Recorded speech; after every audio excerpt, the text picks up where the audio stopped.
Всем привет!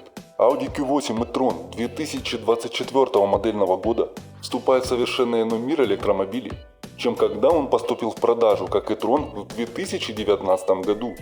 Конечно, реальность владения электромобилем отличается от простой езды на нем до магазина и обратно. С момента выпуска e-tron компания Audi сообщила, что первым вопросом для клиентов был запас хода. e-tron появился на свет с запасом хода на полном заряде всего в 330 км. Небольшие обновления позволили увеличить этот показатель до 363 км в 2023 модельном году. Но Q8 e-tron 2024 года пытается положить конец всем проблемам с запасом хода. Audi заявляет, что запас хода составит более 480 км. Как Audi добивается этого? Если коротко, то за счет более мощного блока батарей и многочисленных улучшений эффективности. Ранее e-tron оснащался 95 кВт-часовой аккумуляторной батареей с полезной емкостью 89 кВт-часа. Но Q8 e-tron устанавливается новый аккумуляторный блок емкостью 114 кВт-часов с полезной емкостью 106 кВт-часов. Audi увеличила емкость батареи без увеличения физической площади блока, что позволило сохранить прежнюю компоновку платформы. Повышение плотности энергии достигается за счет новой технологии укладки батарей и используют призматические элементы батареи, а не ячейки, которые использовались в начале производства e-tron.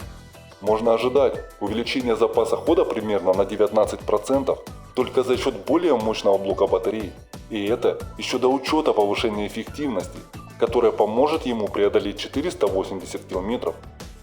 Большим улучшением является новый задний электродвигатель для модели 55. Количество обмоток статора в этом двигателе увеличено до 14 вместо 12, которые были в предыдущем двигателе. Говоря простым языком, это позволяет Audi сохранить ту же мощность, что и раньше, но потреблять меньше энергии. Audi также изменила способ распределения мощности на каждую ось в системе полного привода. Ранее e-tron использовал передний двигатель для движения на одной скорости. Теперь для круизного движения используется новый, более эффективный задний двигатель, что обеспечивает большую эффективность при такой езде. Передний двигатель включится, как только потребуется дополнительная тяга, и он всегда обеспечивает мощность, когда автомобиль находится в режимах Dynamic или S. Помимо трансмиссии, Audi обратила внимание на то, чтобы сделать автомобиль более скользким в воздухе, чем e-tron. Во-первых, была внедрена новая нижняя решетка воздухозаборника, оснащенными заслонками с электроприводом. Они открываются при необходимости охлаждения компонентов привода и тормозов, но в остальном остаются закрытыми во время движения. Новая конструкция воздушной завесы в сочетании с новыми колесными спойлерами работает на снижение сопротивления воздуха. Новые спойлеры намного больше прежних, чтобы лучше направлять воздушный поток вокруг шин. Общий коэффициент сопротивления 0,27 против 0,29 у старой модели. Что касается цифровых боковых зеркал заднего вида, только за счет них сопротивление снижается еще на 0,02. Нужно будет время для процесса адаптации, но переключение перспективы, необходимое для использования экранов, смущает. Это требует переобучения мозга, и даже если вы этого добьетесь, обзор будет хуже, чем в обычном зеркале, поскольку вы не сможете изменить положение головы или угол наклона, чтобы получить дополнительную видимость. Что вы видите на экране, то и получаете. Тем не менее, желтые и красные контуры вокруг экрана для информации о слепых зонах очень полезны.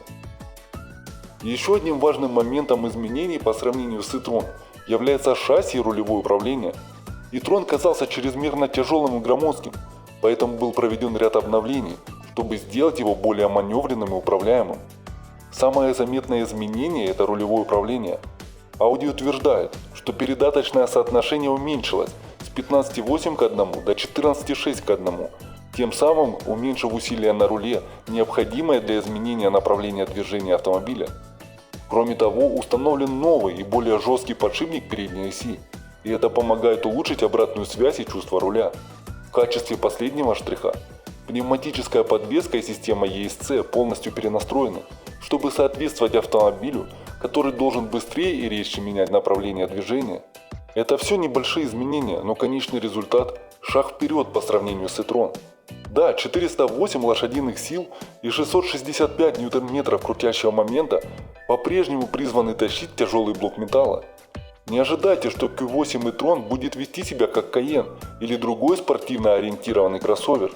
Более интересная модель – это SQ8 e-tron с его 496 лошадиными силами и 974 ньютон-метра крутящего момента. SQ8 e-tron, конечно, имеет измененную пневматическую подвеску, амортизаторы и настройки шасси по сравнению с обычным e-tron. Но где SQ действительно получает маневренность, так это в трехмоторной установке, которая включает два задних двигателя для истинной векторизации крутящего момента и лучшего ускорения на прямой. Что особенно приятно в вышеперечисленных улучшениях, так это то, что ни один из них не мешает Q8 e-tron быть одним из самых комфортабельных и роскошных кроссоверов, которые вы можете купить. Audi утверждает, что ей удалось создать эту двойственность, сделав разницу между режимами более значительной и очевидной для водителя. Но это в первую очередь роскошный автомобиль, а во вторую спортивный. Его роскошный салон делает его идеальным автомобилем для дорожных поездок. Хотя максимальная скорость 150 кВт быстрой зарядки старого e-tron делает его отстающим. Q8 e-tron максимальная скорость увеличена до 170 кВт, но в Audi обещают такую же кривую зарядку, как и раньше, что должно немного сократить время зарядки. Однако конкуренты, включая BMW X, Mercedes EQ и многие другие, все еще опережают Q8 e-tron по скорости зарядки. В Audi утверждают, что для заряда от 10 до 80% потребуется около 31 минуты. Больших изменений, кроме обновления цвета и отделки, нет, но наполненный технологиями салон не отличается новизной. Двухэкранная информационно-развлекательная система и цифровой кластер работают быстро и отличаются красивой графикой. Если вы заметили красный ромб Audi Sport не только в моделях S и RS, но и на других моделях, то теперь он есть даже в Audi с пакетом S-Line. Чтобы перейти от e-tron к Q8 e-tron, Audi сделала новую переднюю часть автомобиля, новые светодиодные фары Digital Matrix и новый дизайн задней панели. Модель S получили яркий алюминиевый дизайн, но вы можете заказать пакет затемнения, если предпочитаете более темный вид. Тем не менее, нет плохого варианта комплектации этого автомобиля. И если вы задаетесь вопросом, почему изменилось название, Audi говорит, что это потому, что ставит модель на свое место в линейке. Прямо на вершине в качестве флагмана, в том же смысле, в котором флагманской моделью является бензиновый Q8. e-tron был использован для запуска бренда в качестве маркетингового упражнения, так же как Vatra был использован в качестве модели, но затем был использован в качестве названия для системы полного привода компании. Теперь, когда люди знают, что e-tron означает электрический Audi, компания считает, что пришло время включить e-tron в модельный ряд так же, как и другие модели Audi, с номерами, обозначающими их место. Ожидается, что цены на Q8 e-tron вырастут, но не слишком сильно, чтобы позволить сохранить конкурентоспособность. Идти в ногу с новыми блестящими BMW X, Mercedes EQ или любым другим новым электромобилем с нуля нелегко, но Q8 e-tron представляет собой отличную альтернативу, особенно если эти другие варианты вам не по душе. С запасом хода в 480 км, заметно улучшенной динамикой, новым и элегантным дизайном и всеми предметами роскоши, которые многим нравятся, Q8 e-tron и SQ e-tron приводят гораздо более весомые аргументы в пользу своей стоимости, чем оригинальный e-tron. Спасибо за просмотр. Всем удачи!